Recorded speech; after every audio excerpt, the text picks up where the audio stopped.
Now turn to Section 1. You will hear a telephone conversation between an employee at a pet insurance company and a customer. You have 30 seconds to look at questions 1 to 6.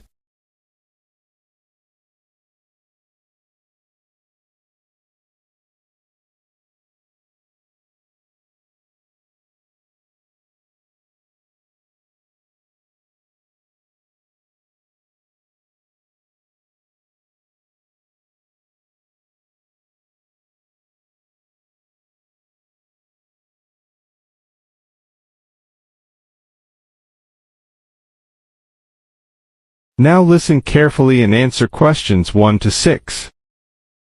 Pet Protect UK, how can I help? Oh, hello there. I'm calling to inquire about your pet insurance plans. Of course, just give me a second, please. Sure. So, have you checked our website already to see the options we offer? I've had a quick glance, and I think I'm interested in the basic plan. Great. I need to just ask a few questions first then. Is your pet a dog, a cat or a rabbit? It's a dog. And is it a puppy or... No, he's 3 years old. Right. May I ask, has your dog been insured before? I just adopted him from the rescue center last week, and I think he'd been there a while, so I doubt it. OK, so you've had him for a week then? That's correct. Great. I apologise for asking this, but your dog, what's his name, by the way? Fenton. Fenton, is that spelt with an F?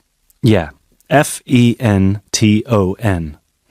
Great. Thank you for that. So, according to the rescue centre, has Fenton ever attacked, bitten or been aggressive towards a person or another animal?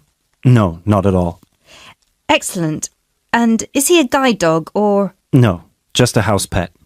Great. And you said he's 3 years old. Do you know the exact date of birth? Oh, yes, it's on the adoption certificate. Just give me a sec. It's May 19th, 2013. And do you know, has Fenton been neutered? Yes, he's been castrated. Excellent. And final question, what type of dog is Fenton? Is he a pedigree, a crossbreed or a mixed breed? A crossbreed, I think. Right, crossbreed... Wait, sorry. What's the difference between the three? A pedigree is a dog whose parents are of the same breed. A crossbreed is from 2 different breeds, while a mixed breed is 3 or more. Then he's a mixed breed. Sorry about that. Right, no worries. So, could I take your full name, please? My name is Peter Pischinger. That's Pischinger. Right, thank you for that. And what's your address? That's 27 Cherry Drive, NW8 3HD. 3HD. And finally, a telephone number, please. 020-3634-7957. Thank you. You now have 30 seconds to look at questions 7 to 10.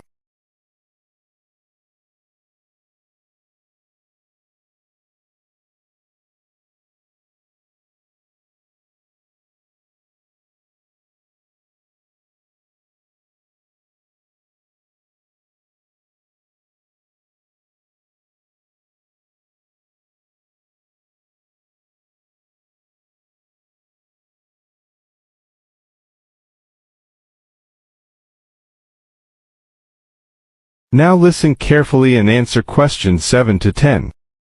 Now, you said you were interested in the basic plan. Is that correct? Yes, that's correct. May I ask, are you planning to switch insurance providers after the first year of your pet insurance, or is there a possibility you might renew with us? I haven't really thought about it. Why?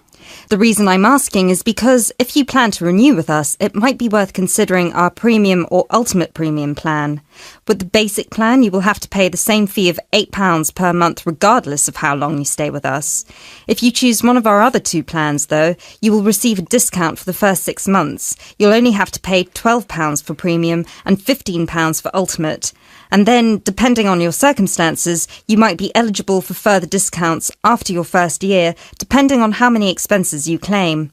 If you claim less than £300, you'll have to pay the same as for the basic plan, but receive the cover provided by the premium plan. Huh. Is that something you might be interested in? I'll have to think about it. Is it possible to switch to one of the other plans later on? Yes, of course. You can always upgrade. Let's stick to the basic plan for now then, and then I might call you back to switch. No problem. So, what happens now? Well, first we would need you to come over with little Fenton so we can have a look at his documents and medical history. We'd also need you to get him to the vet for a quick checkup. All of this is standard procedure before we can proceed with the insurance plan. And then, when all that's done, you can either set up a direct debit in person or you can call us back and do it over the phone. Right. And the basic plan will cover...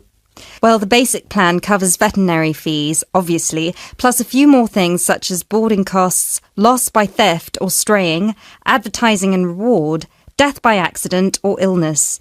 You can find a comprehensive list on our website, or I could forward it to you via email if you prefer. Thanks. I'll check the website.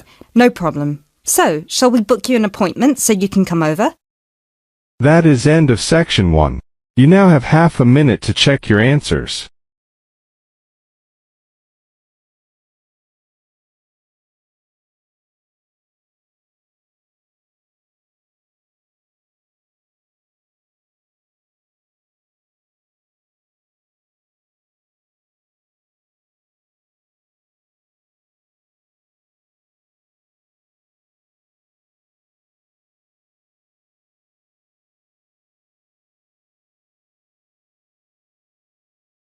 Now turn to section 2.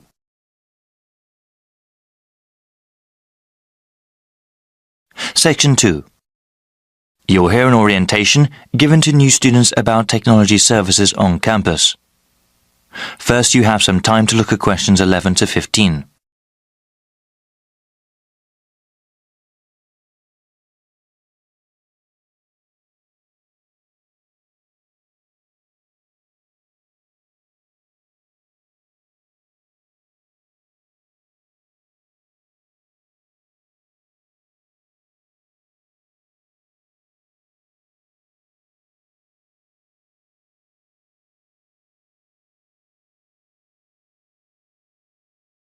Now listen to the first part of the orientation and answer questions 11 to 15. Good morning, everybody. I hope everyone has enjoyed orientation week so far. I know that you all have been getting quite a bit of information, but I really do need to give you some more regarding the Information and Computer Services, ICS, here at Kudrow College. I've been here long enough to remember when kids hauled their typewriters around. Having a computer, whether it is a desktop or laptop, is now indispensable. They are so necessary, in fact, that our school is willing to help students with financial aid, if they need it, in order to purchase a computer. If you want to know how the school can help you get a computer, please visit our website or the IECS Centre. Though we coordinate the One Student, One Computer program, our main task at ICS is to help students deal with any technical issues that they have. We have a help desk where students can call in and ask about any computer problems they have. At this time of the school year, the help desk assists students with connecting computers to the school network. Included in your orientation packets are instructions on how to do so. As you can see, the instructions for connecting a Windows-based PC is much more complicated than for an Apple computer. We actually recommend the latter because it is good for students to focus on their work, not on solving problems that come from the computer's operating system.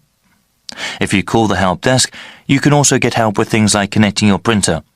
Best of all, if your computer is having major problems, you can bring it in and get it serviced. Before you hear the rest of the orientation, you have some time to look at questions 16 to 20.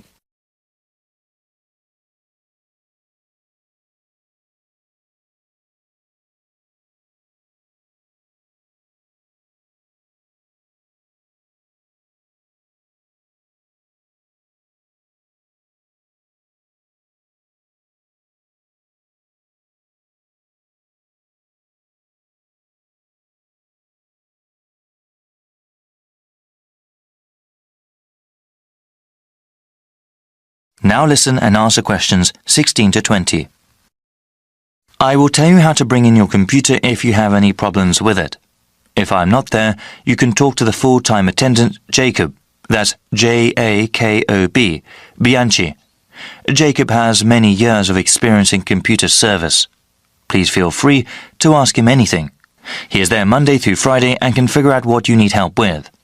We are located in Taylor Building. Our extension is 7760. This year, we also have extended opening hours. We are open both weekdays and weekends. During the week, we are open from 9 to 7 and on Saturdays from 12 p.m. to 5 p.m. Fill out a form and if you need to drop your computer off, we'll get it fixed right away. Thank you all for listening and good luck with your studies. That is the end of section 2. You now have half a minute to check your answers.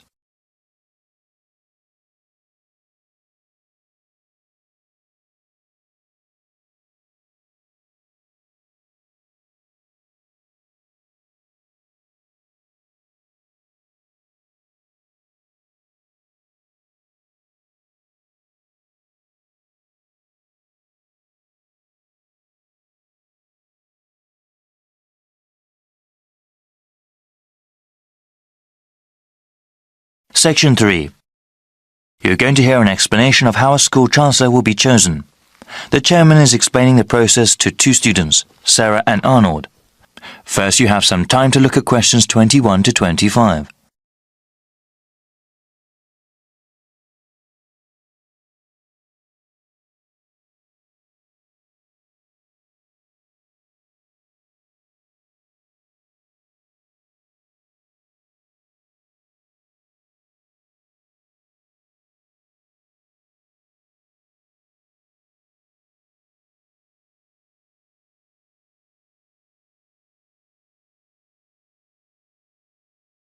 Now listen carefully and answer questions 21 to 25. Good evening, everyone. I hope you've both taken a look at the documents given to you. As student members of the University Chancellor Selection Committee, you will help to select a new Chancellor for our university. This person will be responsible for the operations, academics, and budget of the university. Today, I want us to talk about getting feedback from other students and about the selection process. Okay, so what exactly will our roles be? You both are full members of the committee representing the interests of the student body. When we go over the applicants for Chancellor, your votes will count the same as other committee members. The same as other faculty and administrators? Okay. Indeed. It is important to have student input in the selection process.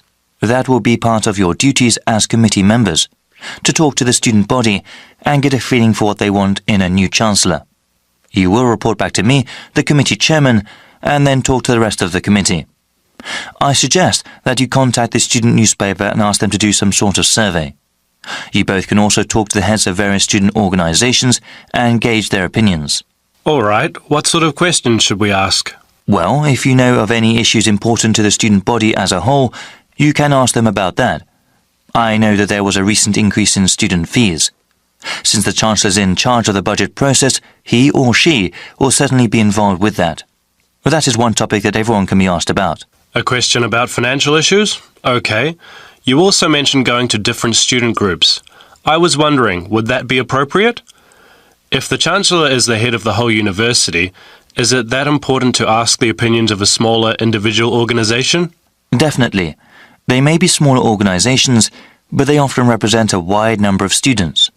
It would be in the best interests of the school to have a Chancellor that understands the needs of not just the community as a whole, but of the different parts that make up that whole. I see. I guess it would be best to contact the leadership group of each club and group? Yes. Actually, that would probably be the most efficient way to get their opinion. Before you hear the rest of the explanation, you have some time to look at questions 26 to 30.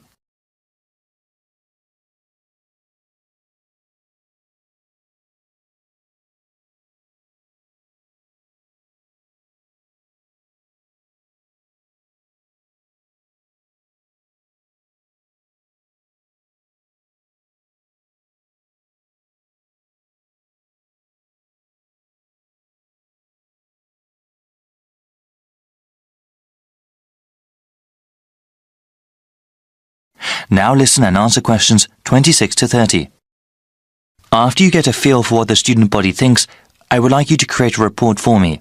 As chairman, I am responsible for making sure the different views of the students, faculty, and the administration are heard. So what happens after we submit our report to the rest of the committee? We'll start with the rest of the selection procedures. We have an open process, meaning anyone who wants to can apply to be Chancellor. That way, we will have the widest available pool to choose from. Of course, the first step will be to narrow down the field of applicants.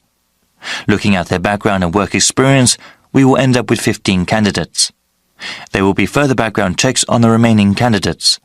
These checks include talking to the references a candidate has listed, as well as asking about them at any previous institution they may have worked at. This is quite a rigorous process, isn't it? It has to be. The Chancellor represents the university, so we need the best qualified person. After the background checks, we will contact candidates and ask them to come in for an interview before the committee. I remember hearing that we'll also be sitting in on those interviews. It'll be difficult to think of good questions to ask all those candidates. Well, I think the committee as a whole will do that. Okay. That sounds like the best way. Yes, it's quite a rigorous interview process. Each candidate will have to come in a second time. The final 5 candidates will then be asked to come in a third time and actually interact with some of the community members here. After the committee chooses the finalist, that one name will be sent to the Board of Trustees to be approved. They will also go over the candidate's material before having an up or down vote on him or her. Then that person becomes the Chancellor of the university? It is good to have so many people working together on this. I'm sure we'll find a great Chancellor. Yes, actually there are many interesting stories about past selection committees.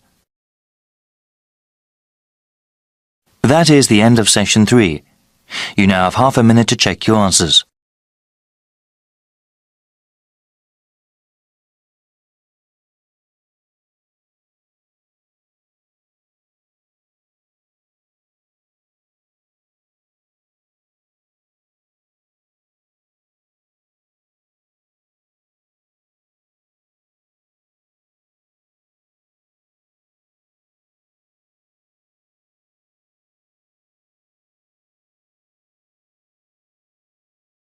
Now turn to Section 4. You'll hear a talk given by a foreign correspondent. Now you have some time to look at questions 31 to 37.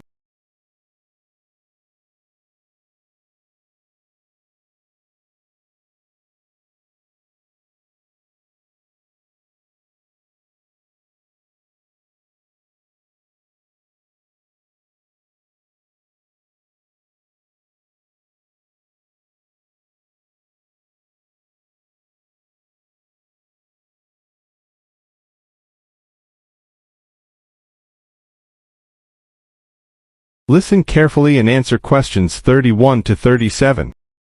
Good evening. As I assume most of you are already aware, I have been asked to come here and talk to you, essentially give you a quick overview of the life of a foreign correspondent, along with a few tips on how to become a successful international reporter yourself, should this be a career choice you elect to pursue. So let me start by this. Don't become a foreign correspondent, at least not due to the romantic notions that come attached to this job, or what you've seen in the movies. Being a foreign correspondent does not mean exotic adventures. It doesn't mean finding yourself at the heart of the action and putting yourself in danger to inform the world. Let me just tell you this. 80 journalists are killed each year in the line of duty. Many more find themselves in prison or are attacked. You need to think hard. Is this the sort of career I want? Is this the kind of reporting I'm interested in? And only after you've carefully considered all the pros and cons should you decide. But let's focus on those of you who believe that, yes, you've got what it takes to be a foreign correspondent, and this is definitely why you decided to study journalism here. You're all third-year students, which means I don't need to waste my time telling you the basics. Of course, you need to read a lot. Books, novels, newspapers, blogs, and of course you need to be acceptably proficient in various media skills. But what is it that's going to separate you from normal journalists and reporters? There are 4 things that'll make you different. The first thing is your experience of the world. You can't call yourself an international reporter unless you've been around and seen different places and different cultures. Seize every opportunity to visit other countries, meet people from around the world. It doesn't matter if it's business or leisure, just hop onto a plane and go everywhere. This will expand your horizons and sharpen your mind, something that, as a foreign correspondent, will help you understand better the culture of the country you'll be covering. And speaking of culture, this is a term you need to make sure you fully understand. What's culture? What makes a country's culture? Explore the culture of the country you're interested in. The music, the literature, the religion. Are there any cultural practices or conflicts you need to be aware of? Are there any tensions within the country? Why? The most important element of culture, of course, is the language. Do yourself a favour, whether you're planning to become a foreign correspondent or not. Learn a foreign language. So many of us are culpable for just sticking to just English. And while English is a very important language in the world, it would be foolish to think it's the only one. Pick a language whose sound you enjoy, a language you find interesting. Trust me, your future CV will thank you for it. And finally, history. Don't expect to be given a job as a foreign correspondent if you don't know anything about your target country's history. No piece of news is disconnected from the past. The whole world tells a story, and your coverage will suffer if you attempt to arrive in the middle with no reference to or understanding of what came before. The hows and whys always lurk in the past. Seek them. You now have 30 seconds to look at questions 38 to 40.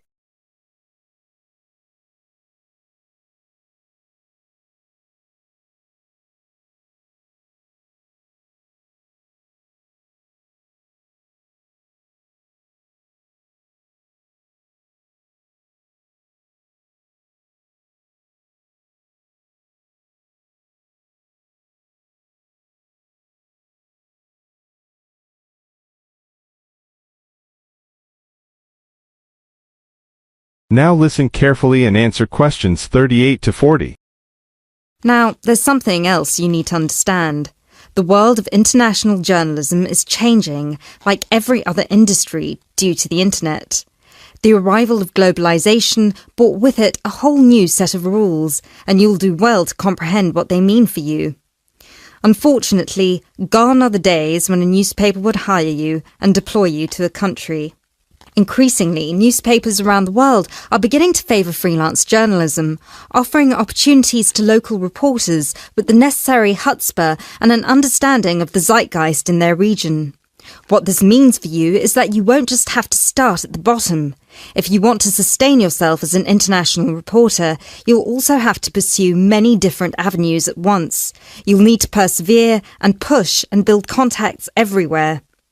An old student of mine, a terrible student at university, but an incredibly intelligent woman, she came to find me at a conference that was recently held in Yemen, where I delivered a speech on the future of journalism.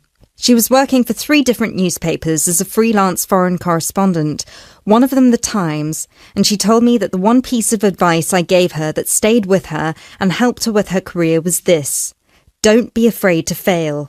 It will happen over and over again. It's how you deal with it that matters most. So keep this with you, this one piece of advice. Oh, and don't forget, your passports need to be kept current at all times. Thank you very much for listening. That is the end of section 4. You now have half a minute to check your answers.